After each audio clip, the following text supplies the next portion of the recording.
Jumpa lagi teman-teman bersama dengan saya Adi Patriabara dalam Mirror. Kita tahu bahwa dunia yang kita hidupi saat ini makin menunjukkan bahwa kita adalah makhluk yang terhubung. Itu sebabnya kita masuk dalam komunitas jaringan. Kata kunci untuk menggambarkan manusia sekarang adalah always online. Itu sebabnya pertanyaan orang generasi sekarang kalau masuk ke sebuah hotel atau restoran adalah password Wi-Fi. Kegelisahan orang generasi sekarang adalah kalau ketinggalan handphone, mati listrik, baterai habis, atau kehabisan data.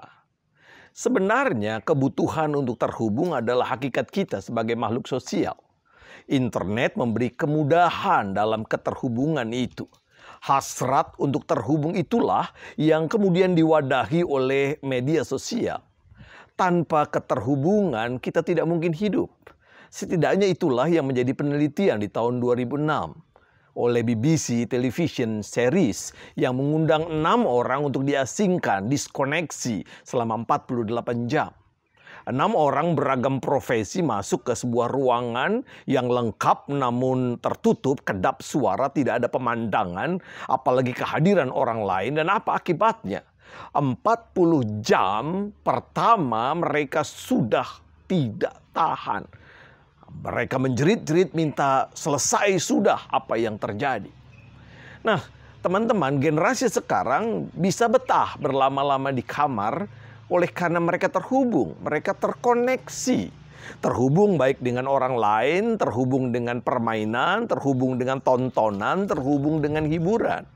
Tahukah teman-teman, rekor bermain game pada Desember 2019 dipecahkan oleh seorang YouTuber gaming bernama Andrew Giant Wavel Bodin yang berhasil menembus waktu bermain game selama 572 jam.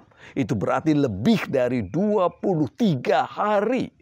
Justru itulah yang menjadi paradoks pertentangan dalam diri pengguna media sosial generasi sekarang. Di satu sisi seseorang membutuhkan keterhubungan. Itu sebabnya media sosial begitu banyak kita miliki. Kita punya banyak media sosial, kita punya banyak teman. Ada kebanggaan tersendiri ketika kita punya follower, viewer, teman yang begitu banyak. Tapi di sisi lain ada kecanggungan berjumpa secara fisik. Ada semacam ketakutan berkawan akrab secara fisik yang mengakibatkan kesepian. Inilah yang disebut oleh Sherry Turkle, seorang sosiolog, sebagai alone together. Dan inilah pula yang menjadi salah satu kekhawatiran saya dengan berbagai perjumpaan dunia maya yang begitu intens di masa pandemi ini. Pada awalnya kita semua gagap dengan perjumpaan virtual ini. Namun pada akhirnya kita terbiasa juga. Pada awalnya kita kurang nyaman dengan seminar online, webinar, tetapi lama-kelamaan nyaman juga. Pada awalnya kita kurang nyaman, tidak beribadah secara bersama-sama, tidak bertemu secara fisik, tetapi lama-kelamaan nyaman juga. Kenyamanan terhubung secara virtual dapat membuat kita justru kehilangan keinginan untuk berjumpa secara fisik. Dunia virtual yang sebelum COVID-19 menjadi second life, sekarang secara perlahan justru menjadi first life. Mari kita bercermin. Apa yang menjadi pusat hidup kita di masa pandemi ini? Saya menduga gadget. Ibadah pakai gadget, kerja pakai gadget, belajar pakai gadget, belanja pakai gadget, masak pakai gadget, berkreasi pakai gadget. Kita tidak bisa lepas dari gadget. Berbagai penelitian telah menunjukkan, telah membuktikan bahwa media sosial justru memicu stres hingga kita kehilangan identitas. Bahaya ini perlu kita sadari sedini mungkin sebelum terlambat.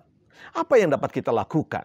Saran saya, luangkan waktu untuk memeriksa diri kita. Bercerminlah, sudah seberapa jauh gadget menguasai hidup kita? Mampukah kita berpuasa gadget? Oh ya, jangan pernah lupa jika kita memang memungkinkan, rencanakan pertemuan real, kopi darat istilahnya, agar relasi dunia maya berlanjut pada relasi nyata yang sehat dan membangun. Salam Mirror.